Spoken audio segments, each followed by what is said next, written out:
Good morning, everyone. So we'll straight away go to the next session. So,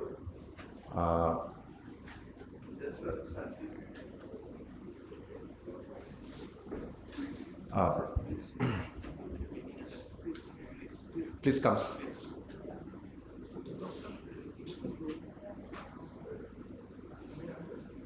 I also request Dr. Shalu to please stay on this.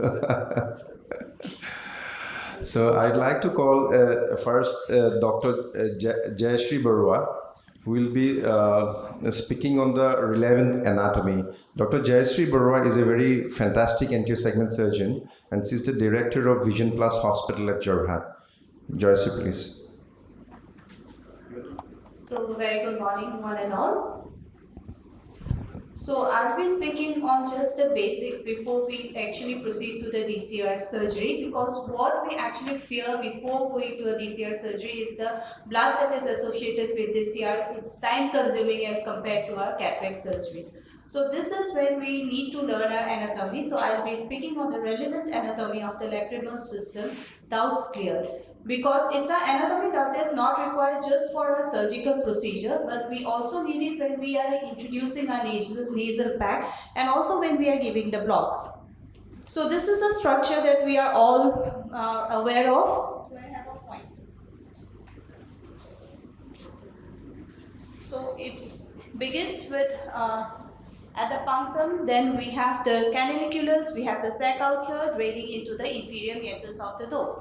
But when we are doing a DCR, we are creating an opening out here, so it opens at the level of the middle meatus. Now, before actually proceeding with the dissection, let us in our mind just have a sequential dissection of what are the structures that we are going to encounter. So first, obviously, is the skin where we give the incision. So underneath the skin comes our orbicularis, where we need to do the blunt dissection so as to preserve the pumping action. Then we get the MPL, and when we disinsert, so this is MPL, when we disinsert it, we will get the periosteum. That means we have got the bone, and on the other side of the bone, we have the nasal mucosa. Now, are these dimensions, the lacrimal sac 12 to 15 millimeters, canaliculus 8 to 10 millimeters, are these dimensions actually important for us to know? Yes, definitely this is very important when we are doing the probing, because we should know that we should not insert the probe more than 4 centimeters. So initially it can be a good practice for the beginners to mark your probe at 4 centimeters so that you don't overdo it. So direction of the nasal packing, when we are doing the nasal packing, you know, the direction of the forceps is also very important. It should be directed superiorly, posteriorly and inferiorly. Because if you go too superiorly, you will break the capriform plate. And if you go too medially, you may land up in the pharynx. So we have to be very careful. The direction is towards the center of the orbital roof or the medial canthus. So the MPL, as I have already stated, it helps us to find the periosteum. It is a direction of the nasal packing forceps which we are using. So it's a very important structure in DCR surgery. Even the single point block that we are giving in DCR is at the level of the MPL. So why do we need to learn the embryology? This is because we may miss out on certain congenital anomalies that may be associated with the lacrimal system. And the story begins at 32 days of embryonic gestation, when we have the frontonasal sinuses, processes and the maxillary process with the ectoderm invaginating to form the cord, which begins the canalization at the 4th month of gestation. So there are membranes that are present at both the upper end and the lower end. The punctal membranes, they are usually open at full term. The membrane of Essner, it usually remains imperforate in about 70% of the newborn cases, but usually opens up within the 1st month. So regarding the clinically relevant parts of the lacrimal system, what we all know is the punctum, which is a relatively avascular structure. And it is this avascularity which helps us in detecting even a stenosed punctum. And the inferior punctum, which we all know, is approximately 0.5 millimeter lateral to the superior punctum. This is because of the disproportion in the growth of the maxillary bone and the frontal bone. So canaliculus, so we have another incompetent valve, the valve of Rosenmuller, which is present at over here at the junction where the common canaliculus meets the sac. So it does not have much of a clinical significance, but you may get patients who complain that the air gushes out from the punctum when they blow their nose. So the most important area is the lacrimal fossa area. So this is the area that is formed mainly by the lacrimal bone. This bluish part you have the ethmoid bone, and inferiorly you have the maxilla, and superiorly you have the frontal bone. So the frontal process, it is bounded anteriorly by the anterior lacrimal crest, which is a part of your maxilla, and posteriorly you have the posterior lacrimal crest that is formed by the lacrimal bone. So superiorly it is at the upper end of the ampial, and inferiorly it is almost at the level where the sac meets the anal leaf. So there is another faint groove which is present just anterior to your fossa. You have the sutura nota. So the clinical significance of this is that it lodges small twigs of the infraorbital artery, so it may sometimes cause bleeding. So regarding the osteotomy, it is exactly where the sac lies. So this is the portion where we are performing our osteotomy. So we can extend anteriorly up to the anterior lacrimal crest, but including it. Posteriorly, you have the posterior lacrimal crest, but excluding it. Superiorly, as I have mentioned, it is at the level of the ampial, and inferiorly where the sac meets the anal leaf. Now you can go more anteriorly when making the osteotomy. You can go inferiorly, but you cannot go superiorly because you will end up in the cranial cavity. And you cannot go too posteriorly because you have the ethmoid sinus out here. So this frontoethmoidal junction, this is another very important part because you don't do your dissection above this line because it will open the dura of the cranial cavity. So the lacrimal fossa, it's nothing but it's an orbital periosteum that splits to enclose your lacrimal sac, and in between this fascia and the sac you have a venous plexus that continues as your venous plexus of the nasolacrimal duct. So now where do we place the incision? Because where we place the incision, that is the area where we have the angular vein which lies 5 to 7 millimeter. So either we do the dissection more medially, that is you can do it at 3 to 4 millimeter, or more laterally, that is you have to do it at around 8 to 10 millimeter. That's also fine, but the safest incision is over the anterior lacrimal crest. So the importance of the nasal and the paranasal sinuses, it helps in enhancing our understanding the relationships, the surgical relationships to the orbit, but it's more important in knowing their structures in case of endonasal DCR. Laterally, we have the turbinates. As already mentioned, the entry for the external DCR is the anterior tip of the middle meatus, but the ostium in endoscopic approach is usually more inferior. So tracing the orbital rim, it is basically a spiral. If you trace it from the posterior lacrimal crest, we extend upward, then we come down and extend it spirally. We go and we get the anterior lacrimal crest. So this is important in performing the nerve blocks because infratrochlear nerve is the first nerve that we block. So here it begins by tracing your anatomy. Here again you get the anterior lacrimal crest at the upper end of the ampial. You go directly inside and you get the periosteum. You come out a little bit and inject a little amount over here. And after blocking, next we go towards a little bit downwards where we get the external branch of the anterior ethmoidal. Another approach for this anterior ethmoidal is the transcaruncular approach. Then we have the infraorbital nerve twigs which can be blocked at the junction of the medial and the lateral 1/3. So with this much of the anatomy, maybe now we are confident in performing. We can go ahead with the next step while performing the surgery. Thank you so much, and over to performing a stress-free and successful DCR. Thank you so much. Thank you so much, Dr. Jayashree. You have given a very fantastic presentation. Yes, the stress, the postgraduate students should really know the anatomy very nicely. Number one is the angular vein, the vessels near the medial canthus. Number two is the lamina papyracea and all, and the surrounding structures, anterior lacrimal crest and all. And also, the last slide which she had shown is the infiltration of the local anesthesia. What nerve you like to block first? So this is a very nice presentation. So we'll take the questions at the last. We want to finish it. So thank you so much, Dr. Jayashree.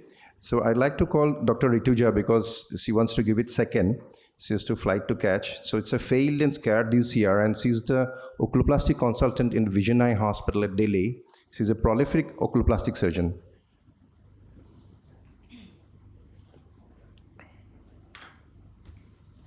So at the outset, I'd like to thank Dr. NILANJAN for including me in his instruction course. So Dr. Jayashree has actually made my work a little easier because it's very important to have a good overview of the anatomy before we tackle a failed DCR. And I think the subsequent talks will also help to show you how to perform a DCR properly in the first place.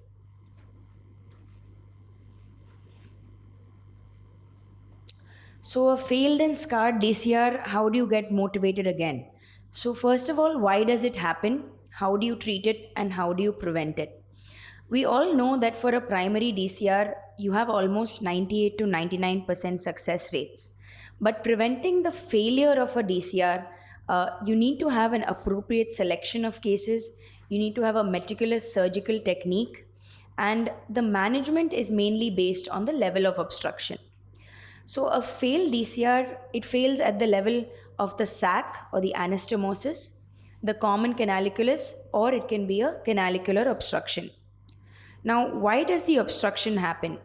Maybe you haven't opened the sac properly at the primary surgery itself, or you have an anastomotic obstruction which you would check with the syringing and probing, and with the probing you would know the level of the obstruction. What are some of the causes for an anastomotic obstruction? So, creating an inadequate bony window.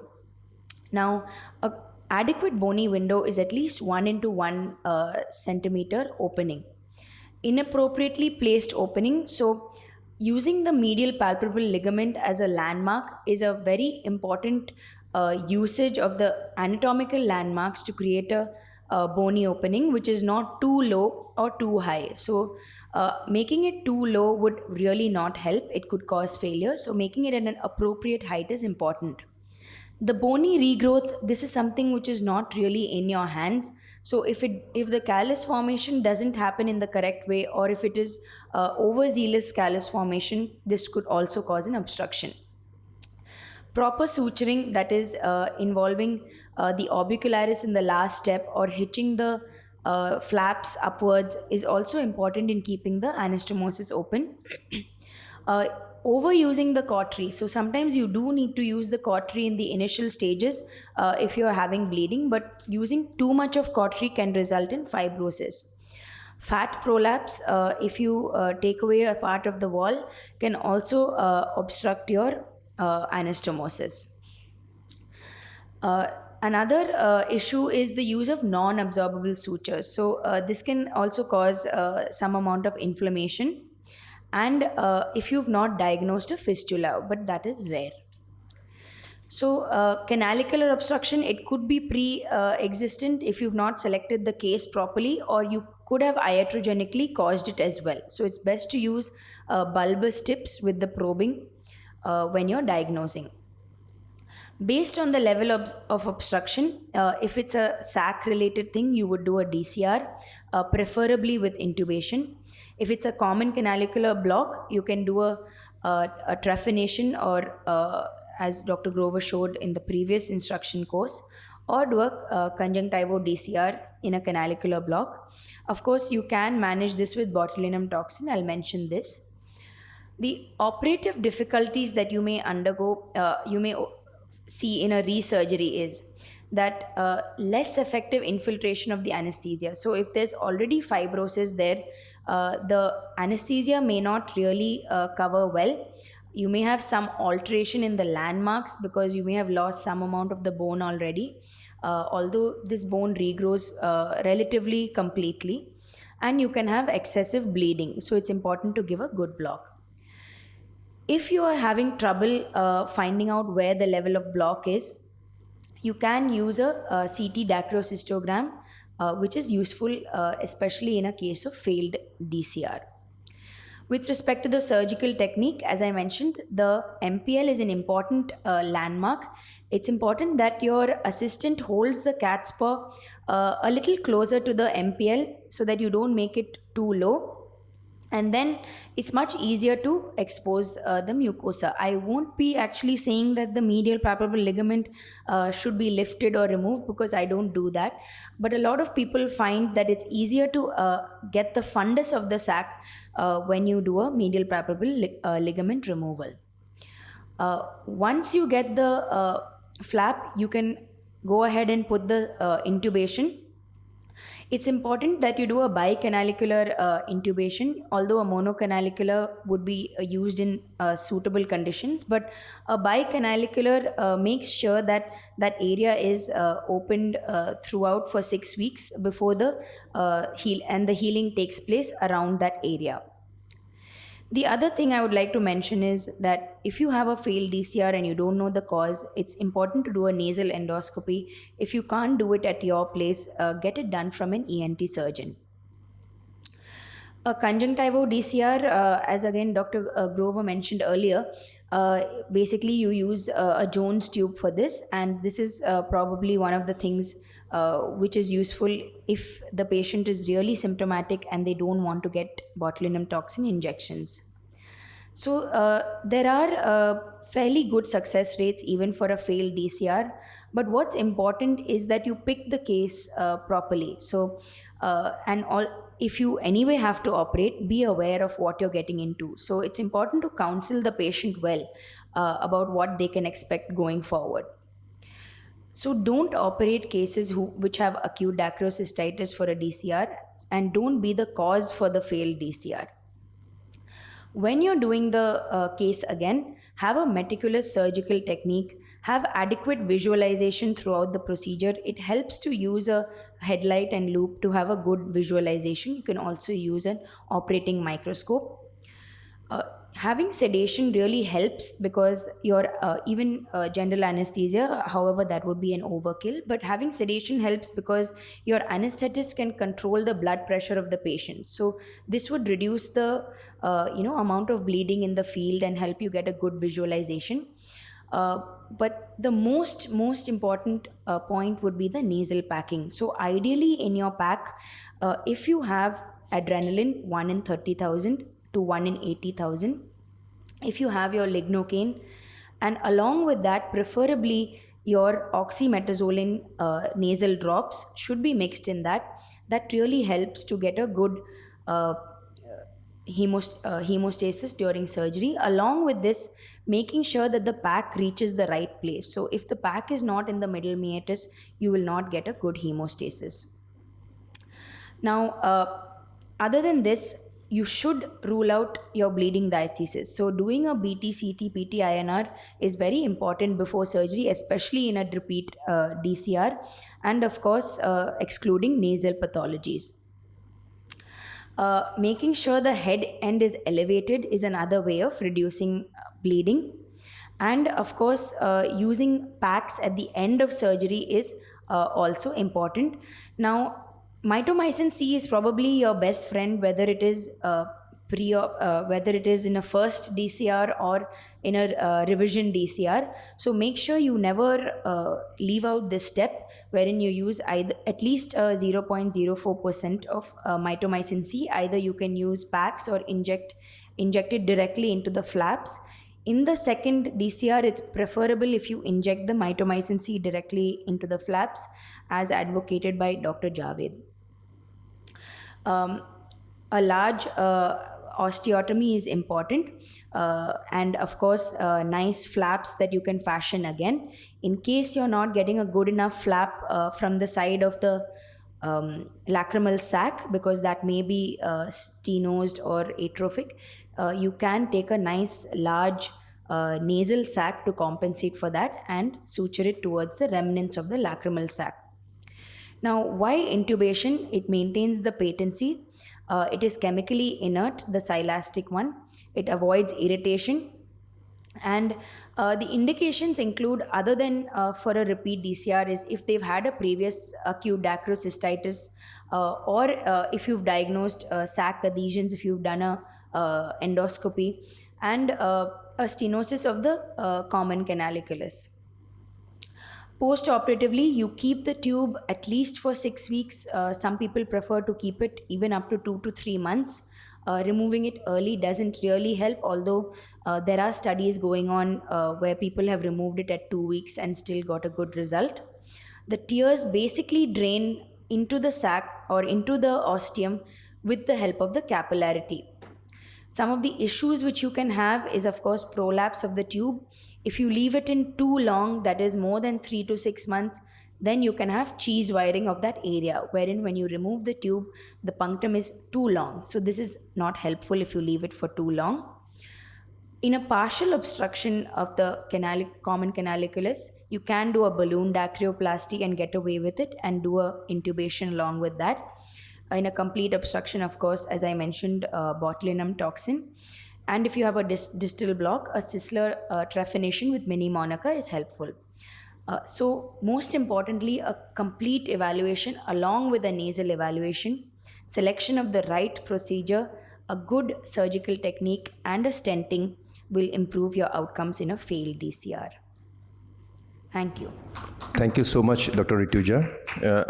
I just want to ask you one or two questions. When do you start oxymetazoline, before the surgery? So, I don't really start oxymetazoline before surgery in patients. It's something which I've seen other people doing, but I definitely give it at the time of the pack.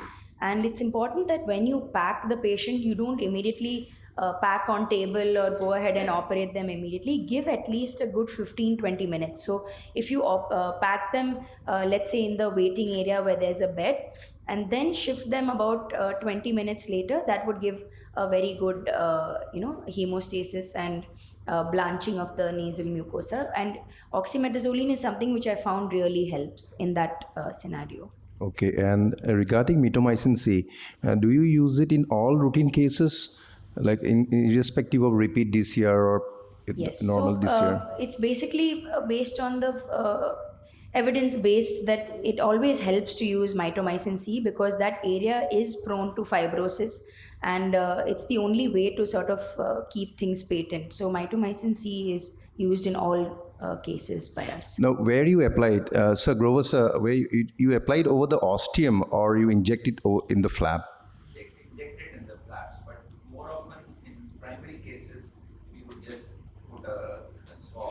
The swab there. And not wash it off too quickly. Too quickly. Yeah. Okay. And regarding the silicone tube removal in the repeat DCRs, what do you advocate? 6 weeks or 3 months? 6 weeks is what I do. Okay. That works well. It has been realized that beyond 6 weeks, the biofilms increase. So chances of more induced inflammation are present. So increasingly now the trend is only 6 weeks for all intubations. Okay, thank you, sir. Thank you so much, Rituja. Thank you, sir. So next, I would like to call upon Joyashree again to talk on epiphora evaluation and case selection.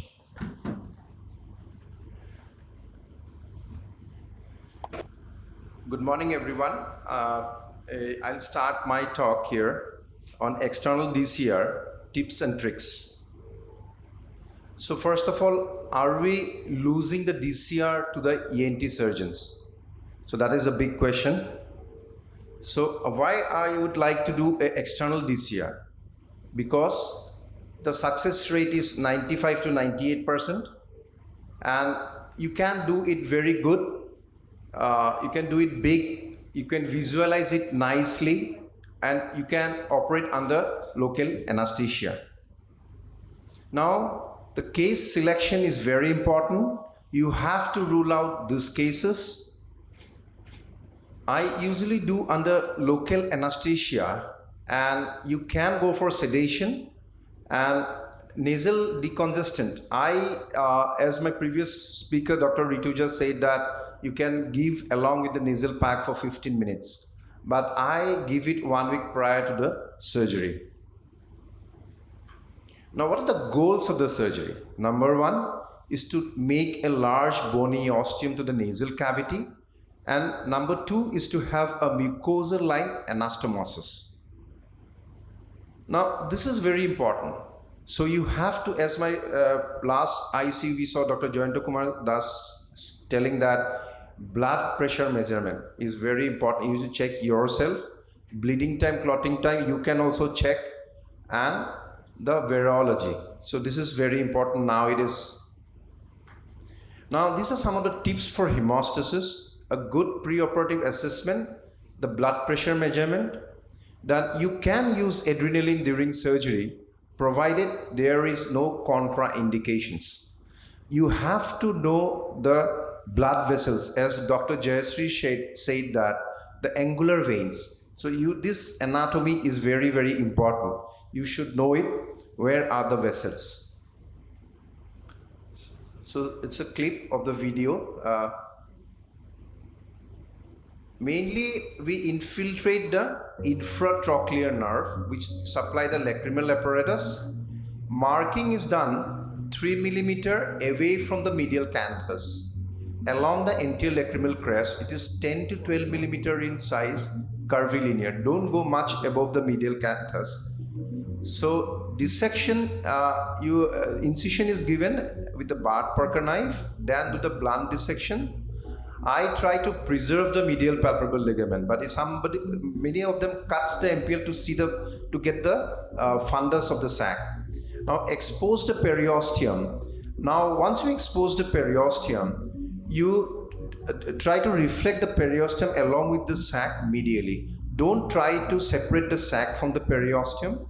Then identify the bone lamina propria, that is the junction with the lacrimal bone, and break that part. That is the initial site of the osteotome. And along with the bone punch, you start cutting it, breaking it. Now the size of the osteum should be anteriorly, it should be at the part where anteriorly where you cannot enter the bone punch. In between the bone and the nasal mucosa, posteriorly up to the aerated ethmoid, superiorly 3 to 5 millimeter away, above the common canaliculi, and inferiorly the nasolacrimal duct. So this is the nasal mucosa which has been exposed. So 1 centimeter into 1 centimeter. Now you enter the Bowman's probe and try to, you can see the tenting of the sac, and that is as posterior as possible, so that you get a large anterior flap and a small posterior flap. I usually cut the posterior flap and keep the anterior flap.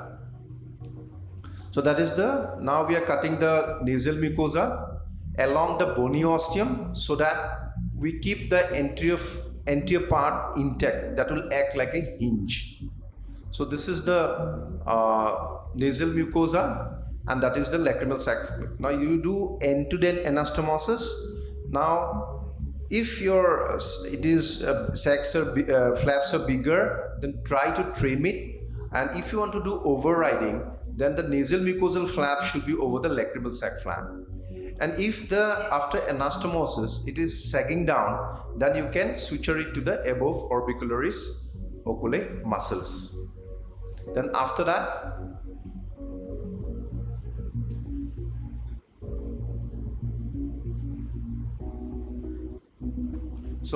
you close the orbicularis, then the skin incision. Next slide, please. It's not moving. Okay. Next slide.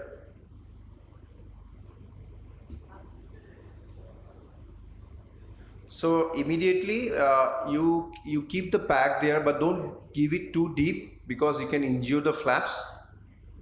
Post-operatively give analgesics, antibiotics, and after 1 week you can remove the sutures.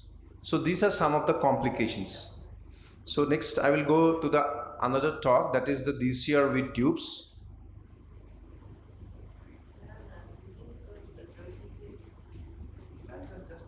Yeah. I prefer skin incision by silk. Yes. Skin incision I am giving silk, sorry. Silk. So, and what about your flap suture? Flap suture I usually give Vicryl. 50 or Vicryl. 50 or 60. That's a little simple tip to everyone. If you want to save some suture, then even a half suture vicryl is enough to complete all this year. So instead of opening up one silk suture, no need the same suture, you can utilize it. It is almost you can soft tissue as well as the skin, you can cover it up. Okay. It is very easy. Okay. Okay. Not Thank you. visible also, and patient will be very happy. Because most of the patients is unhappy with decrocystitis because of the 4-0 silk or 3-0 silk on the skin. Okay. Okay. Thank you. And regarding one more thing I want to ask is that the viscoelastic, do you inject it to the sac, or the dye you put in the dye in the sac before to identify the sac flaps and all? Sometimes in fibrotic sacs. Most of the time, with your experience, you can. Those are fibrotic, it will be with the viscoelastic also, it will be difficult. Most of the time, whatever the size, you can identify. First, then you can just make, if your dissection, your is very clean dissection, in such situation, nothing to worry. If you fail to identify, that means that somehow your dissection was not as good. So at today's era, in the help of the microscope, I think no need for any viscoelastic or dye to identify. That your thing for a learner, if they want, that's one. But before that, they can do a probe. They must introduce the probe, and most of the time is 99.99% is a whole concept before the era of microscope. Okay. Thank you. So I will straight away go to my next talk, that is DCR with tubes. So it's a big debate in the role of intubation in decrocystorhinostomy. So why you want to give intubation? Number one is to maintain the canalicular patency. Number two, to prevent the ostial closure, and selective intubation in patients with congenital DCR or repeat DCRs. Now, what are the rationale against intubation? They say that there is no strong evidence in the literature that the intubation maintains the anatomical patency. There can be intubation-related morbidity, and also it increases the cost and the duration of the surgery. Now, we all know Gibbs popularized in 1967, and it is mainly with the silicone tube which we intubate. Now, ideally, a stent should have the following properties, like it should be inert, smooth, self-retaining, cheap, affordable, and the most important is that it should not cause any mechanical damage to the surrounding soft tissues. Now, what are the mechanism of action of stents? It can be functional or anatomical. Functional is that it flows, the tear flows along the surface of the stent by capillary action, that is by surface tension. And anatomical is that it mechanically dilates the stenosed punctum, the canaliculi, or the nasolacrimal duct obstructions. Now, what are the indications for your intubation? You can intubate in any obstruction from punctum to NLD, in canalicular obstructions, in repeat DCRs, congenital DCRs, or in patients with high risk of anatomical failures. So last speakers have spoken about the types of lacrimal stents, that is bicanalicular and monocanalicular. So bicanalicular stents pass through both the upper and the lower canaliculi and typically create a closed circuit. So these are some of the examples of bicanalicular stents. So this is a patient we have made the lacrimal sac flap and the nasal flap. Now we are inserting the tube first from the lower punctum, then subsequently to the upper punctum. So you should be very gentle. See that there is no blind passage created. Both the ends are being taken out now.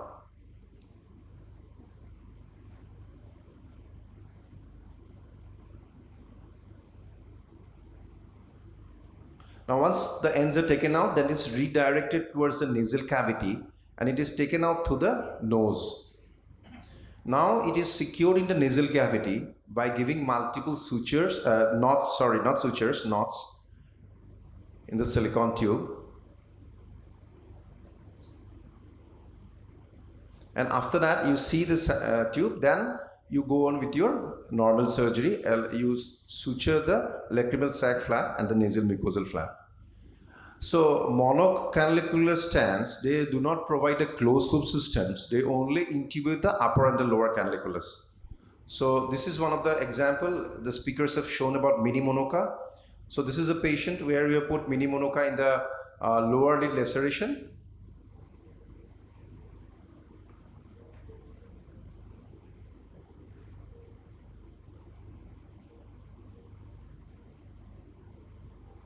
So the other end has been put inside.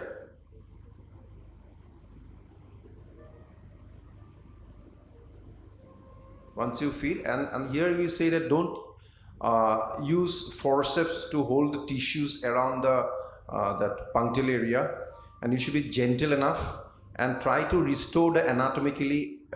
Don't give stress or strain over there with sutures. So this is another Jones tube. Dr. Grover had explained in the last talk. You can use in conjunctival DCRs. So you can face many complications, like you can cause damage to the puncta, you can create a blind passage, or there can be cheese wearing, infections, displacement of the tube, all these things you can face. So how and when to remove it? You can remove it endonasally or externally. So recent literature says that if you, in DCRs, you can remove, if there is no other complications, you can remove the tube after 6 weeks. But in revised surgeries, there are a lot of variations in the literature. Some says it's 6 weeks, some says it's 3 months. But I asked to Dr. Grover, he said it's better to take it out at 6 weeks. So currently there is no evidence basis for routine intubation in DCR for primary acquired nasolacrimal duct obstructions. I believe that intubation should be limited to the setting of preoperatively or intraoperatively proven canalicular diseases or in the presence of high risk factors for failures. However, it is acknowledged that routine intubation for DCR in the context of primary acquired nasolacrimal duct obstructions remain widely practiced. Thank you so much. So next I would like to call Dr. Jayashree.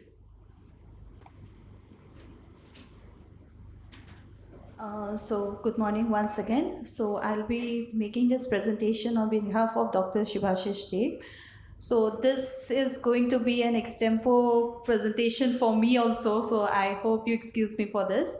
So I'll be basically speaking on epiphora evaluation and case selection confidence gain. So excuse me, it's not moving. Okay.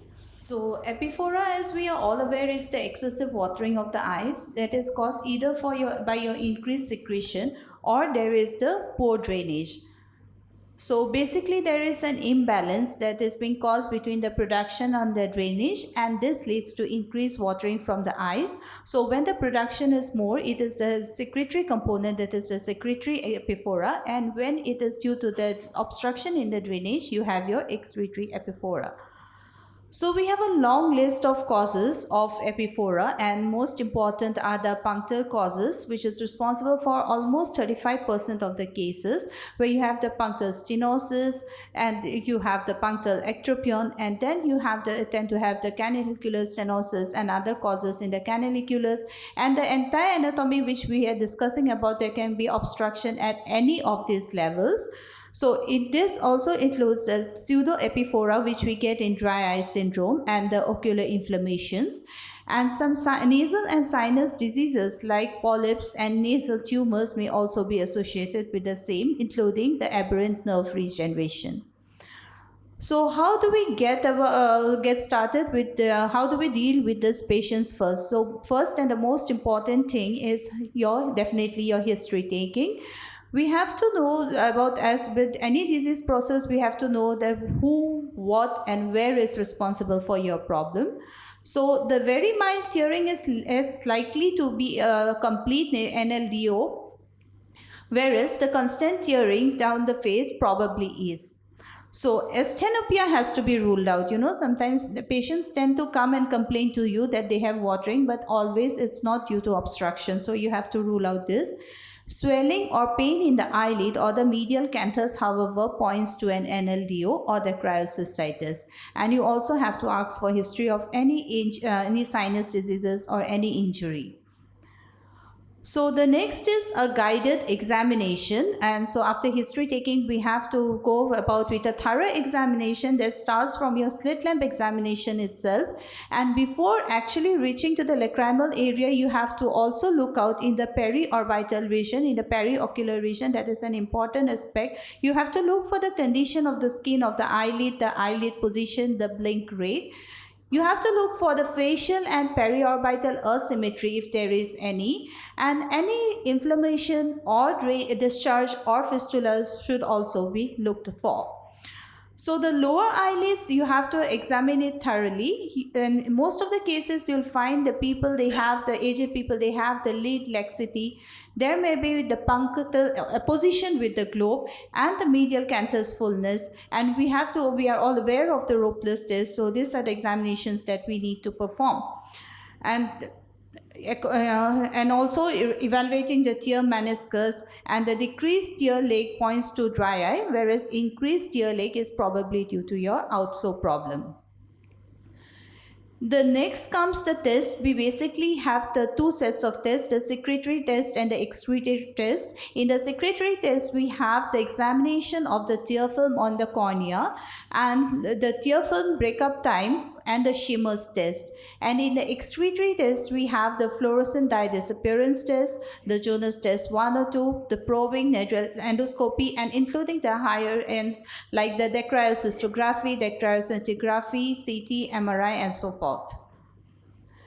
So basically we need to first isolate what is the cause of epiphora, so which requires your history taking, a thorough clinical examination and a clinical test. Then isolate the cases with pathology which is present only in the lacrimal drainage apparatus. So we are dealing with only the cases which have pathology in this area, and isolate the precise anatomical location where exactly your level of obstruction is. This is the most important part. Before, it's not that we just randomly go for DCR in all the cases. So you need to follow this protocol when you get a patient with epiphora. So Jones dye test 1 and 2. We have the Jones test 1, which is performed by instilling fluorescent in the conjunctival fornix and then passing a cotton tip into the inferior meatus or the valve fastener, and you usually get the results in 2 to 5 minutes after instilling the fluorescent. In Jones test 2, that is performed if your Jones 1 is unsuccessful. So here the residual fluorescent is flushed from the conjunctival sac and the cotton tip is used to test the fluorescent that it retrieved from the inferior meatus. So Ropless test, which we all perform, this is the easy and just an outpatient procedure, non-invasive and an effective clinical test. And it is used for diagnosis of nasolacrimal duct obstruction. It is a highly sensitive as well as a specific test for diagnosing NLDOs. If you get a positive Ropless test, where on pressure you get the pus coming out, it is an indicator of the NLDO's presence. So the next is the syringing, which we have all familiar with, and it is one of the most important tests for evaluation of our lacrimal system. It is minimally invasive because again you have an OPD procedure that can be easily performed and does not require much of your sophisticated instruments. And it provides information on both, that is, it confirms the presence of any obstruction if it's there in the lacrimal drainage system, as well as where exactly your block is present. So it helps in both. So we anesthetized, we are aware with how to do the syringing. Just anesthetize, then dilate the lower punctum and pull the eyelid laterally, and then insert the cannula, and then you inject the normal saline. So the potential sites of obstruction are basically, which we encounter, are the upper canaliculus block, the lower canaliculus block, then we have a block at the common canaliculus, and also in the nasolacrimal duct. Now suppose it's a lower canalicular block. Now we are doing the syringing from the lower punctum. So what will we get? If it's a lower canalicular block, if we are doing from the lower punctum, so it will regurgitate, it will come out through the same punctum. But if we do it now with through the upper punctum, what happens? Since the upper canaliculus is patent, so you'll have the fluid. Patient will say that yes, I'm getting the fluid inside. I can feel the sensation of the fluid coming in. So if it is this is for the lower canaliculus. Now suppose the obstruction is at the level of the common canaliculus. Then here what will happen, if we are injecting the fluid through the lower canaliculus, it will come out through the upper and vice versa. Because this tract is open and the tract down the sac and the nasolacrimal duct is not open. So this is the case. But what if it is at the junction of the sac and your nasolacrimal duct? So in that case, because of this blockage, you tend to have this mucopurulent things that gets accumulated in the sac. So here it will not come out through it might come out through the opposite punctum. It will come out through the opposite punctum, but it will not go down your nose. Okay. So the patient will not feel it. And in the first case, when it was a block in the common canaliculus, what we got was clear fluid coming out. But in case of this nasolacrimal duct obstruction, you'll get a mucopurulent reflux. Okay, because in the first case is what we are injecting, it's coming out, and in the second case what we had inside the sac is what's coming out. So next comes the lacrimal probing. So I had already mentioned the initial part of my probing in the anatomical portion. So basically you have two stops. You have a hard stop and a soft stop, which is done to differentiate between your common canalicular obstruction and the nasolacrimal duct obstruction. When you have a common canaliculus obstruction, then because of the obstruction that is present, you'll get a soft stop. But when you have an NLD obstruction, so when you go inside with a probe, you'll directly hit the bone. That means you're going to get a hard stop over there. So in the NLD obstruction, you'll get a hard stop. In a common canalicular obstruction, you'll get a soft stop. So these are the various radiological tests that comes handy sometimes in diagnosing the cases. So you have the DCR cystography, DCR scintigraphy, and the CT. So this is the entire scheme of evaluation when we get a patient with nasolacrimal duct obstruction. So if there is no regurgitation on the sac syringing, then well and good, the patient is normal. You have to rule out the other causes that are responsible for watering. If there is regurgitation through the opposite punctum, as I told you, if you get clear fluid, that means it's a common canalicular block. In that case, you need to go for a conjunctival DCR. But if it is a mucopurulent, as already discussed, then external DCR is your option. And if there is regurgitation through the same punctum, that means the block is at the level of the canaliculus. This is just a summary of what we have already discussed. So we need to go in such cases of canalicular block, it's the canalicular reconstruction that is required. And you have the cases where there may be partial block. So when not to do external DCR, this has also been discussed in my previous previous speakers. So in cases where you have the acute inflammation, patients who have uncontrolled bleeding dyschresis, because DCR is associated with a little bit more amount of bleeding as compared to the other anterior segment surgeries that we perform. So atrophic rhinitis, when you have the lacrimal sac tumor, you have an uncorrected deviated nasal septum that has now been debated a few minutes back. So tuberculosis of the lacrimal sac, atrophied fibrous lacrimal sac, where we prefer doing a DCT instead. And in young patient, endoscopic DCR is preferred because of the cosmesis, unless it is contraindicated. So thank you for giving me this opportunity. Thank you so much for your patience listening. Thank you so much, Dr. Jayashree. It's a very important topic, actually, the evaluation of the patient. So before going to what type of DCR you want to do an external DCR or a canalicular DCR or a conjunctival DCR. So evaluation is very, very important. With the probe, it's a hard stop or a soft stop. If it's a hard stop, then you have to go for it's a nasolacrimal duct obstructions. And if your regurgitation test is positive, then you no need to think about it. It's definitely an external DCR. So this evaluation is very, very important. And also the tear film leg, if it is the tear film is more, then it may be an obstruction, or if it is less, the size of the meniscus. So if height of the meniscus, sorry. So if it is low, then it may be a dry eye. So the evaluation part is very, very important. So if it is, if clear fluid is coming out from the upper punctum, so something is obstruction in the common canalicular region. And if there is pus coming out from the upper punctum, definitely the obstruction can be in the nasolacrimal duct obstruction, NLD area. So that evaluation is very, very important for the PGs and all. And also the where not to do the DCRs, any active inflammation, and if there is any bleeding problems and all. Thank you so much, Dr. Jayashree. Next, I'd like to call upon Dr. Jayanto Kumar Das. He's a prolific oculoplastic surgeon and lacrimal surgeon, and we have learned from him also.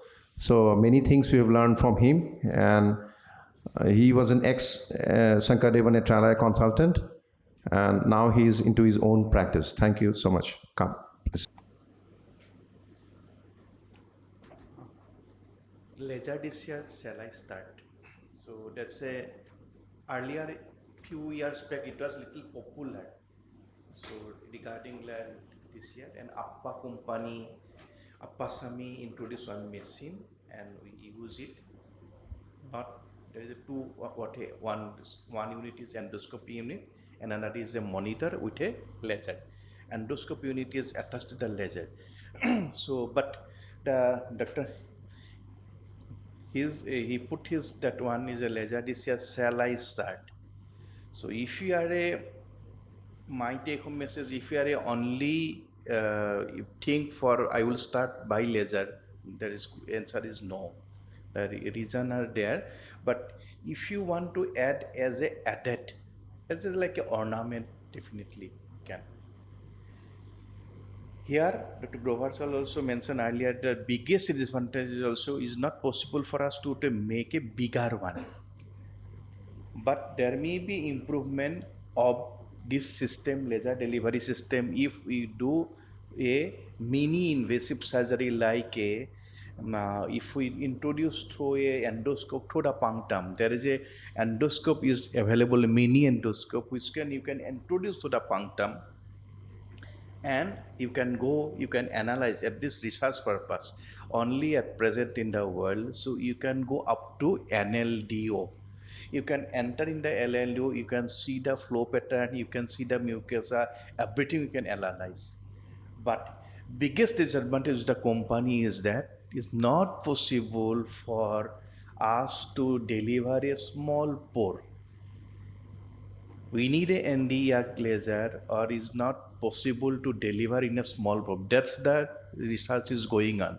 So if it may overcome, if they can overcome, it may be a game changer in lacrimal surgery. It may be a infuser, like in THAKUR initially started, then it stopped for a moment, and now people are thinking I am doing 100% THAKUR, but initially it was started with lots of complications. It was abandoned. People thought it will be abandoned because in our medical science problem is that all our scholars are from a biology background, and we don't have any too much knowledge on physics background. So we need some person who is good in physics, who can knows, and in biology also, then only that person. Even all our big one are not in by medicine or our faculty. IOL, it was from one by student. We are doing maximum our bread and butters from IOL, but it was observation by one, not by our senior researcher one. Second is that if we can go for other, like a glass spectacle also by different one, and the gonioscope by different one, slit lamp different, we are just enjoying. Like we are ophthalmologists, we are not doing anything. From our research point of view, we are very far behind. In the conference with the suit and tie, we are telling, oh, I do like this, I can do, 5.5 femto, that's, and everyone is talking, I do. But what our forefather did, no, nothing. If we tell those things, then people will, you may be out from that society. But this is the truth. We are enjoying our few of our previous works, now IOL, etc., even gonioscope, even not by spectacle also.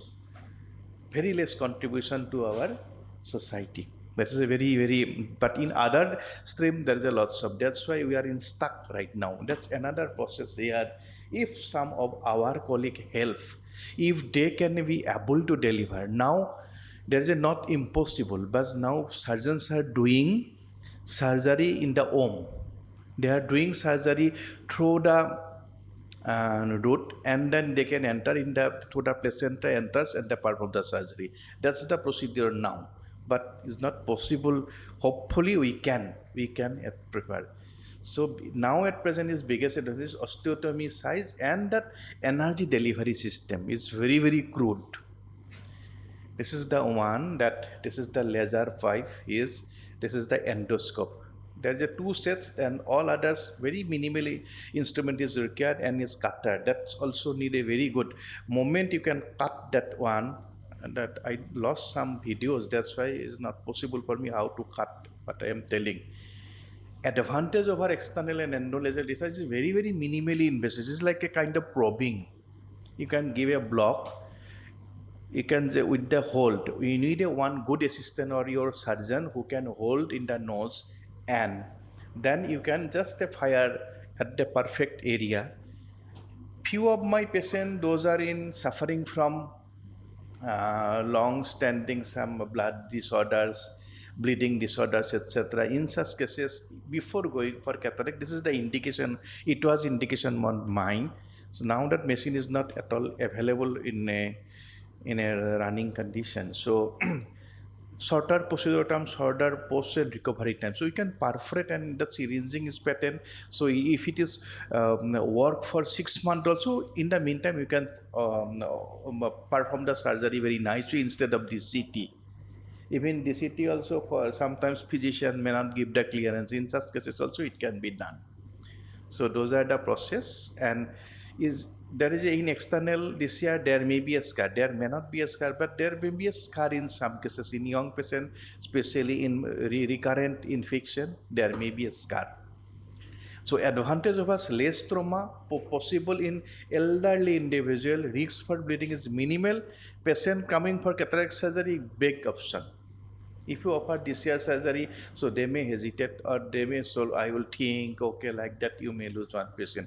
But it's like kind of a OPD procedure, just in the OT, maintain the protocol, go ahead. Infrastructure is the cost, biggest disadvantage. You need 2 units, one laser unit, that one. And probably we can incorporate in future with the laser unit with the other laser unit. That we can hospitals other unit, we need a one probe only, that's all. But the biggest problem is that probe, and another problem till now is that is a mini endoscope, very costly. It is in almost crore. Steep learning curve to focus, to assist, and assistant dependent. That's a big issue, are assistant dependent. So your assist should be cut in a proper way, the laser beam. Otherwise it does not focus in a proper way and your surgery may fail, more burn.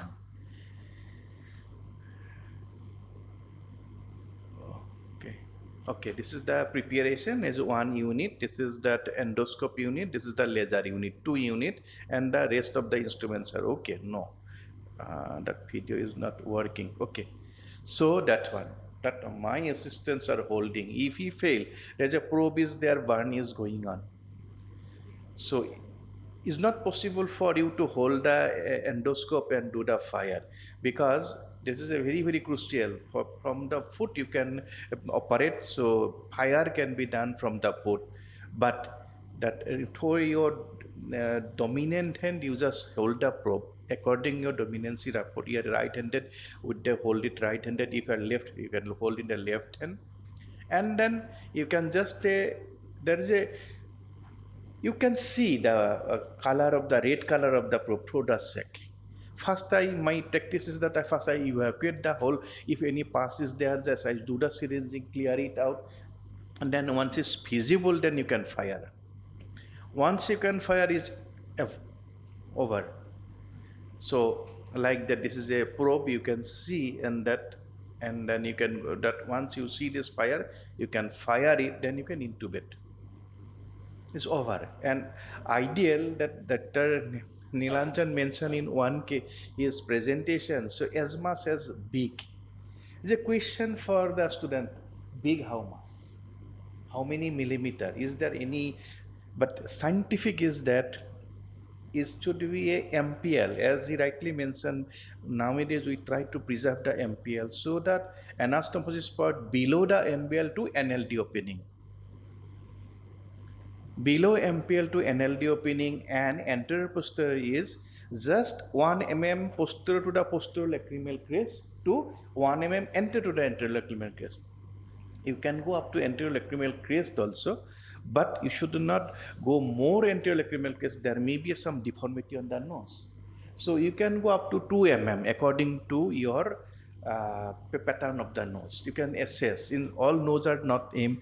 In case of a pediatric, in case of a big nose, so size little differs. But ideally, is it around 10 into that is 8 or 10 into 7, whatever. Then it can anastomose your nose. Here is little difficult to make that, but some surgeons they are doing by redirecting the sac. Sac we can make it, or nose we can make it, but problem with the sac because it's not visualized. The biggest problem is with the sac. Until unless we have a mini endoscope, it's not possible us to see. Once we can, our surgeon, our scientists develop for us a mini endoscope in low cost, and the delivery system along with that, it will be it is a less than FACO. We can finish it within a less than FACO time, maybe 2-3 minutes.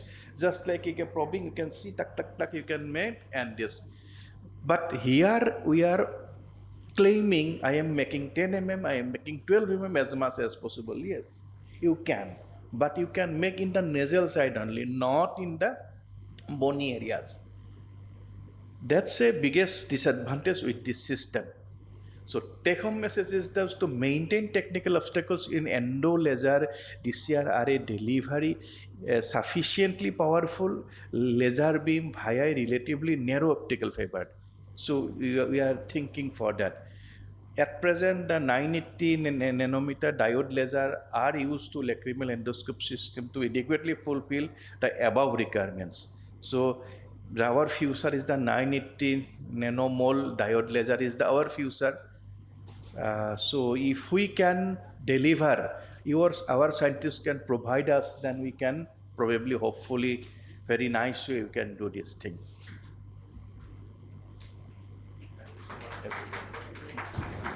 So laser DCRs, I have not done it actually. So what is your experience on now? You're still continuing with the laser DCR? Definitely at present, Appasamy, I discussed with Appasamy engineers also, I call at my level. So thus we made one device. There is a burn in the septum also. So then I advised them to other surgeons also. Just I put the lead guard on the septum and ask our assistant to flash to reduce the temperature. There may be also burn that overcome. But still we are in a position, or they are not also interested to financial point of view, because our lacrimal surgeons are very less and patient profile are very poor. In cataract, that patient profile, if you look premium patient, there is a label. We are a doctor now, we are labeling our patient premium, socioeconomic, that is that one. That is for our survival. We are telling, oh my premium patient. But that he may be a class 10 standard also, but he has become a premium because it's money. So we are dealing for, and for that only it was not possible because less number, as Grover sir told, he developed only but unable to market it because that is person is poor. And if we can hand over this one to one company, they will search from the doctor's lots. So we are in somewhere we want to try to maintain. So if some engineer make that one is developing by laser delivery system, hope within a few years we may, if the physician can develop through a narrow probe, and if we make it available marketed, for endoscope. Because till now, frankly speaking, lots of the ENT surgeons till now doing nasal examination by only a torchlight, just a simple speculum and the torchlight or one bulb. That means it's a kind of a torchlight, mobile torch. So till that type of practice is going on in our country. So most of them don't have that endoscope. Until unless they don't have the endoscope, there's no justify to send them to things. So better you can go for a one X-ray. X-ray PNS is enough than a non-endoscopic ENT surgeon's opinion. Most of the time we can pick it up the things. So we are hoping for that. Probably we can develop and then accordingly. But it depends on the other plasma physics people, how they can develop initially. If they can reduce the size, definitely yes. Thank you so much. So we have almost come to the end of the session. Any questions from the postgraduate? You can ask. So I thank all the speakers for presenting, and I hope it is beneficial for the postgraduate. Thank you so much.